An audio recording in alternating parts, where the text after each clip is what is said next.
G'day, fools. I'm Scott Phillips, the Motley Fool's Chief Investment Officer here in Australia, and I'm back with yet another in our increasingly popular series, Motley Fool Stock of the Week. Yep, we named it pretty simply. It is exactly what it sounds like. We are bringing you one stock every single week, a buy recommendation from one of our services. And with me this week is Motley Fool analyst extraordinaire, Andrew Legget. G'day, Andrew. How are you, mate? Hey, Scott, I'm doing well. Excellent. Now, mate, let me go through the quick boilerplate, but it's important boilerplate, so don't switch off. Three things I want to leave you with. The first thing, I'll do them in a different order just to keep it fresh. The first thing, this is general advice only. We're not giving you personal advice. What we say today is our best guess, our best idea, our best research and analysis, but it is not personal advice. So you need to make sure it works for you. If you're not sure, speak to a licensed personal financial advisor who can help you with it. The second thing, this is a buy recommendation as of the date of recording. Now, we're bringing you companies that we don't expect to have their recommendation change anytime soon. We're trying to make these last for you as long as they possibly can, but the internet is forever. And so at some point in the dim, distant future, when there's robots on Earth and I'm no longer here, someone may well open this video. It won't be a buy then, or it may be, but it probably won't be a buy then. So remember that. This is a buy recommendation now, hopefully for as long as possible, but we do reserve the right to change those. And thirdly, speaking of buy recommendations, we are long-term investors. We have no prediction, no idea, no estimate, no recommendation about what's going to happen over the next day or week or month or even year. We are long-term investors. We are bringing you our best long-term investment ideas. We think that's the only time period over which you should try and invest. In fact, Motley Fool chief rule breaker, co-chairman, co-founder David Gardner says that the words or the phrase long-term investor should be a tautology because all investing should be long-term. Right, that out of the way. Let's get back to Andrew because he's the guy you're here to see and listen to. Andrew, you are bringing us a company that some may have heard of, some not. This company is RPM Global. The ASX code is RUL. What exactly is RPM Global? Well, firstly, they've got a much better name than what they used to be called. They used to be called Rungy Pincock Monaco, which just sounds How like good an was that? absolute terrible kind of, you know, name right Yep. from the start. So I'm Not only glad that, that mate, they actually took they've, the spaces out between them. So it was literally one word. Rungy yeah, Pincock it was, Monaco, all one word. It was great. yeah, Rungy Pincock Monaco. Yeah. Exactly. Um, yeah. So what do? Well, I would call them as being in the mining industry, but, you know, we we get questions a lot at the Motley Fool about, what are our thoughts on mining companies, and We do. they're not always the most positive because mining industry is well known for being an industry where you're price takers. You dig stuff out of the ground, and then there's a market that kind of sets the prices. So as long as you can, it's really about how cheap you can move those rocks to wherever they're meant to go. Now, RPM Global, on the other hand, is a company that's in the mining industry that has a bit of a difference because it's not digging stuff out of the ground. It's providing the software that's helping these miners dig stuff out of the ground at increasingly more efficient ways and costs. So And software there's companies tend also to be better businesses in general than miners, right? yeah. So every industry is filled with different players. Some are able to capture a lot more profit than others. So, software versus miners, the software is going to be able to kind of monetize and profit a lot more than what you will from just, you know, what we typically think of when we think of miners. And, I flippantly say digging stuff out of the ground. I know it's a little bit more complicated than that, but, you Just a know, bit. Just a bit. So it, tell me what it does. It's in the software business, it's in the mining industry. What does it do for those miners? Well, it does. It offers a whole bunch of software that helps it with all bunch of critical tasks. So you can plan mines and simulate things in a computer before you decide to take your trucks out to make sure that you're going to get the most out of that mine life. There's all other sorts of resourcing, you know, anything that is important to the running of a mine. RPM Global is offering software to do that, and they are even increasingly offering more services than what they have in the past. So, and you can count most, if not all, of the major miners as their customers. That's a pretty good. That's a pretty good starting point. If you're doing mission critical stuff for mines, you're going to be probably kept around for a little bit of time. I can't imagine they're going back to pen and paper anytime soon, or trying to develop their own internal mainframes or systems to do exactly that. And we're seeing that so much in software, mate, around the world. The move towards it's that step change between where we were, whether that's desktop accounting with Xero, for example, and now in particular, this is mine software being provided specifically to help do some of those tasks and specialize on behalf of those miners in these particular tasks. Okay, so we get the software idea, we get the company idea, we know what it does. To some degree, I may have foreshadowed maybe one of the reasons, maybe I didn't, as to why we like RPM Global in particular. But what is it about RPM Global as investors that recommends itself to us? Yeah. So in regards to what makes it a good investment, so in my head, I've got this old quote from the book Moneyball where Billy Bean says, "If he's such a good hitter, why doesn't he hit well?"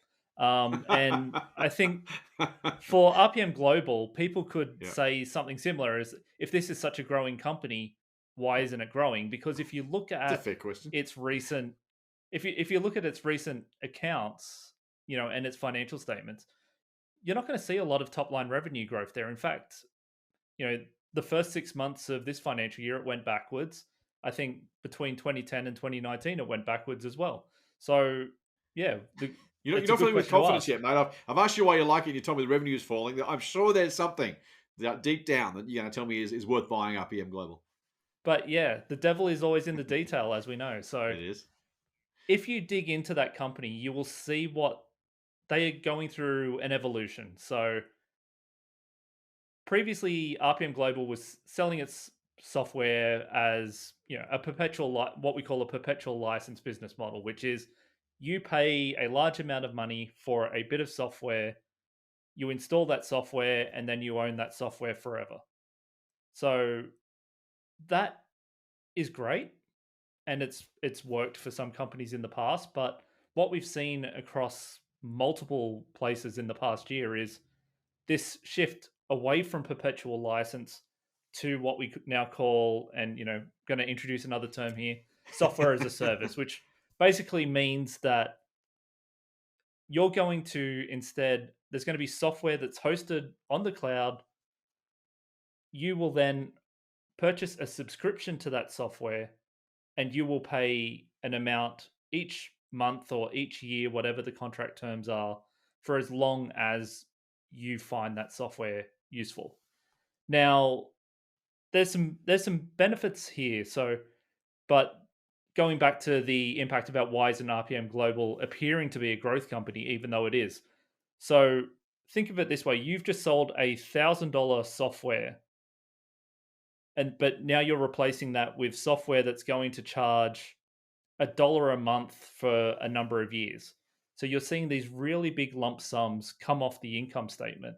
And I expect that perpetual software to eventually, very soon, to hit $0 in revenue.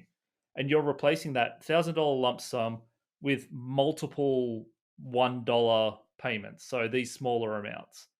But those smaller amounts are far more recurring. They keep coming consistently, and you know when they're going to come, and you can plan for it a bit more.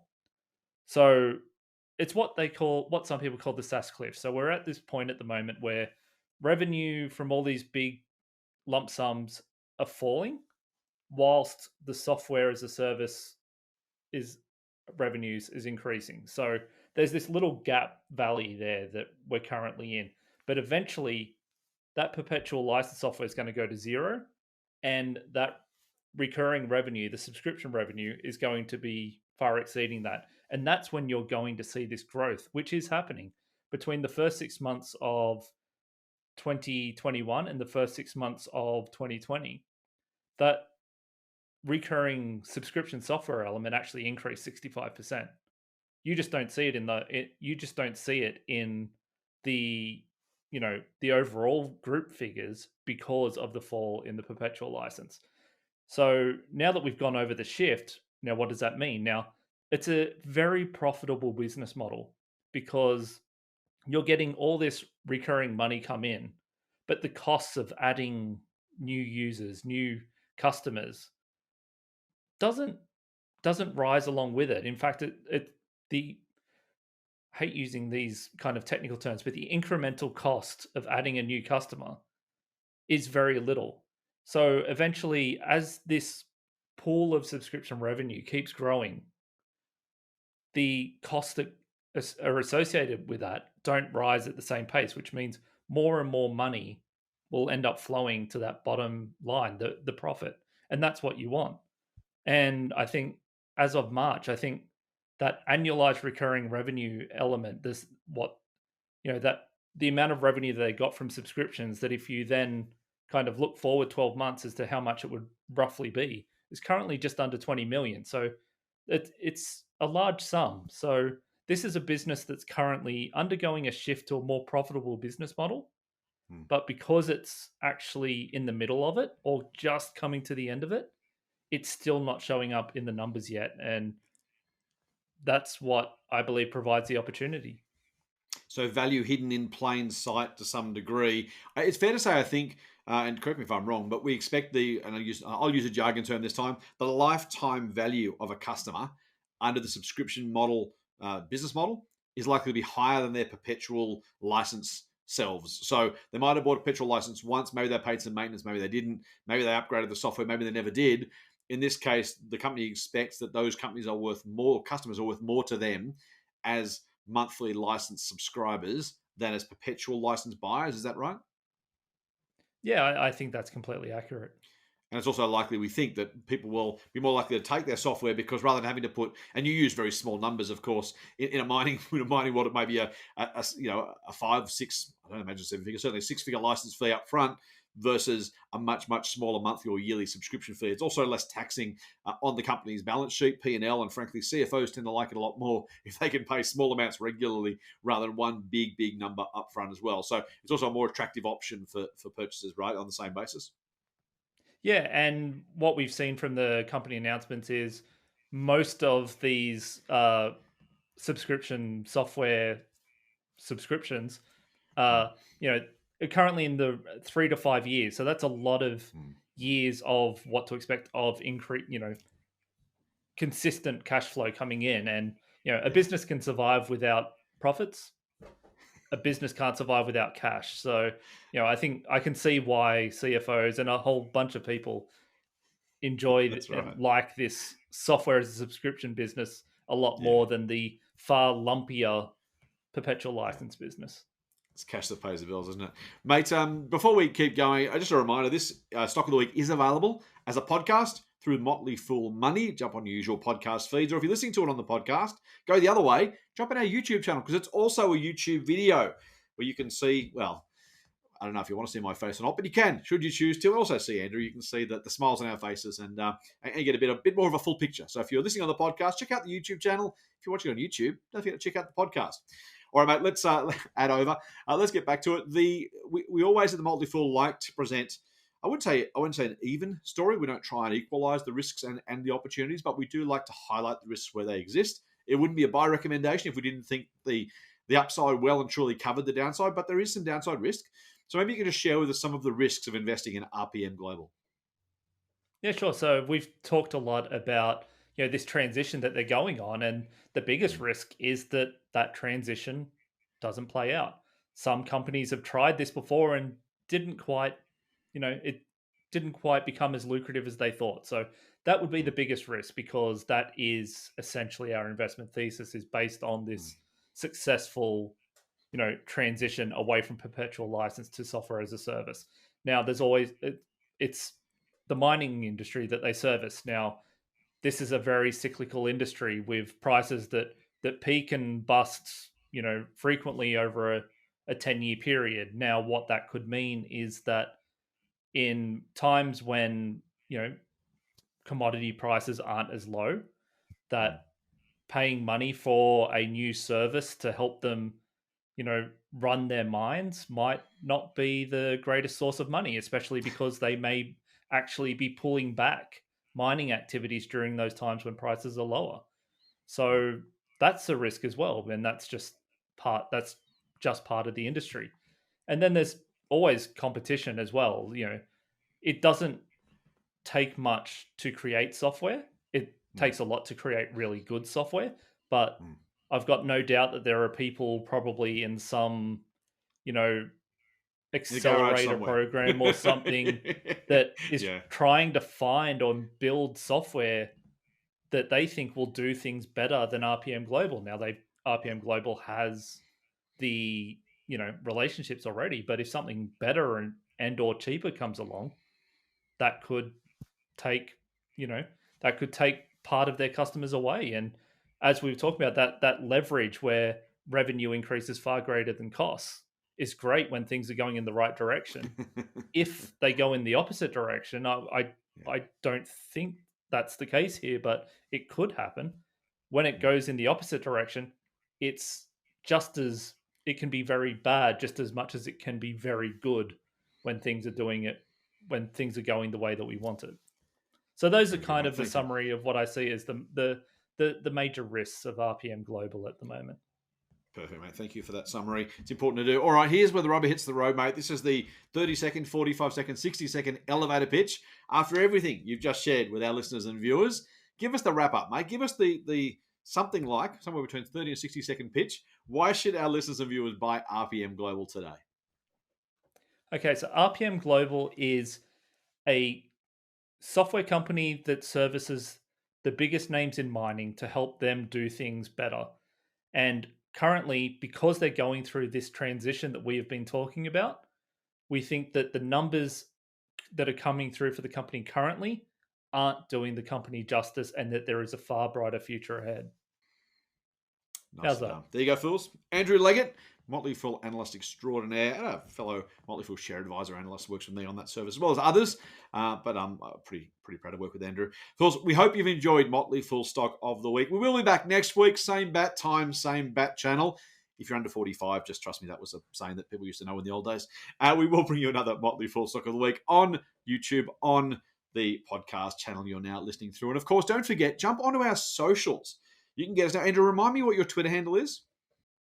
My Twitter handle is my name, at Andrew Legget. Pretty straightforward. There we go. You can also get me on Insta or Twitter at TMFScottP, the same handle. You can jump on the Motley Fool's accounts, also on Twitter and Insta at the Motley Fool AU. We try and keep it simple and keep it consistent where we can. Unfortunately, didn't quite get there with Facebook. So the Motley Fool Australia is our Facebook handle, or Scott Phillips Money is my personal professional Facebook page. You can, as I said, please subscribe to the Motley Fool Money podcast using your favorite Android podcast app, Apple app, or the listener app from our friends at Southern Cross Austereo. And you can, of course, when we ask you to go to our YouTube channel. It's kind of been reinvigorated recently. This is part of that reinvigoration. Jump onto the YouTube channel, just search Motley Fool Australia, like the video, subscribe to the channel, make sure you hit the notification bell so you get the reminders when new content like this drops. The very second it drops, you can be notified that there is something there waiting for you, some Motley Fool goodness.